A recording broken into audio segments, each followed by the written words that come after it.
ano lang daw, parang chat-chat lang naman yan. Wala naman yan. Chat-chat, mahal ang tawagan ninyo. Pero, Diba? Kumbaga Mahal. parang iba yung passion mo dun eh. Yes. Diba? Iba talaga eh. Tapos kayo tawagan nyo, oy Jepoy, kumain ka na ba?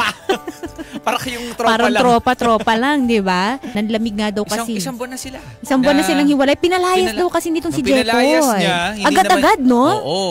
Tapos, isang linggo ba bago niya na-realize na, Ay, wait, namimiss mahal ko na pala siya. Oo, namimiss mo, Ganun yun mamimiss at mamimiss mo. Kumbaga Oo. parang nadala ka ng emosyon mo, kaya mo pinaalis. Hindi ko pala dapat pinaalis. Oo. Doon niya na pagtanto. Tapos sabi kasi daw nitong si babae, ano lang daw, parang chat-chat lang naman yan. Wala naman yan. Chat-chat, mahal ang tawagan ninyo. Diba? Oo. Ano yun? Anong walang iba yun? Hindi totoo yun. Hindi totoo mga kapuso, yun. mapachat yan. Or kung saan mang platform, kung nasaan siya. As long as may nilalandi siya, cheating po yun. Oo, 'di ba? May tawagan na nga mahal, hindi po ano 'yun. Hindi ganoon ka-expressive itong may mga ganoon kasi talagang lalaki. Jepoy. Hindi sila expressive dun sa nararamdaman nila. Tapos ito si babae, gusto siguro yung laging nilalambing, ganoon. True. Kaya nakahanap doon, kaya siguro tawagan lang nila Jepoy, ganoon pangalan lang. First name basis lang sila.